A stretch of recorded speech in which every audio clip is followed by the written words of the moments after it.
പശ്ചിമബംഗാളിൽ CPM local committee office വാടകയ്ക്ക് നൽകി. സാമ്പത്തിക ബുദ്ധിമുട്ട് കാരണം പശ്ചിമബംഗാളിൽ സിപിഎം ലോക്കൽ കമ്മിറ്റി ഓഫീസ് വാടകയ്ക്ക് നൽകി. പാർട്ടി പതാകയും കാറൽ മാർക്സിന്റെ അടക്കം ചിത്രങ്ങളും എടുത്തുമാറ്റിയാണ് കെട്ടിടം വാടകയ്ക്ക് കൊടുത്തത്. പശ്ചിമബംഗാളിൽ സിപിഎമ്മിന്റെ ഉരുക്കുകോട്ട എന്നറിയപ്പെട്ടിരുന്ന പൂർവ്വ ബർദ്മാൻ ജില്ലയിലെ ഗുസ്കര ലോക്കൽ കമ്മിറ്റി ഓഫീസ് ഇനി മുതൽ സ്വാപൻപാൽ എന്ന സ്വകാര്യ വ്യക്തിയുടെ കോച്ചിംഗ് സെന്ററായി മാറുകയാണ്.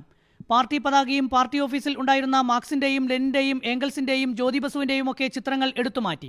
3 നിലകളിലായുള്ള പാർട്ടി ഓഫീസിലെ 3 മുറികൾ, 2 ഹാളുകൾ, ബാത്റൂമുകൾ, അടുക്കള എന്നിവ ചേർത്താണ് പ്രതിമാസം 15,000 രൂപയ്ക്ക് വാടക കരാർ ഉണ്ടാക്കിയത്. വൈദ്യുതി ബില്ല് പോലും അടയ്ക്കാൻ പണമില്ലാത്ത ഗതികേടിലാണ് സ്വന്തം പാർട്ടി ഓഫീസ് തന്നെ ഇവിടുത്തെ പ്രാദേശിക നേതാക്കൾക്ക് വാടകയ്ക്ക് നൽകേണ്ടി വന്നത്. പാർട്ടി ഓഫീസ് വാടകയ്ക്ക് നൽകാൻ ലോക്കൽ കമ്മിറ്റിയിലെ എല്ലാ അംഗങ്ങളും ഒന്നിച്ചാണ് തീരുമാനം എടുത്തതെന്ന് സെക്രട്ടറി നാരായൺ ചന്ദ്ര ഘോഷ് അറിയിച്ചു. 1999 ജനങ്ങളിൽ നിന്ന് സംഭാവന സ്വീകരിച്ചായിരുന്നു പാർട്ടി ഓഫീസ് നിർമ്മിച്ചത്. സിംഗൂർ, നന്ദിഗ്രാം സംഭവങ്ങൾക്ക് പിന്നാലെ 2011 പാർട്ടിക്ക് അധികാരം നഷ്ടമായതോടെ താഴെത്തട്ടിലുള്ള പ്രവർത്തകർ കൂട്ടത്തോടെ പാർട്ടി വിട്ടു. അടിത്തറ മെച്ചപ്പെടുത്താൻ 7 വർഷം പിന്നിടുമ്പോഴും സിപിഎമ്മിന് സാധിച്ചിട്ടില്ല. ഇതോടെ ലോക്കൽ ജില്ലാ കമ്മിറ്റികളുടെ പ്രവർത്തനം വലിയ പ്രതിസന്ധിയിലായി.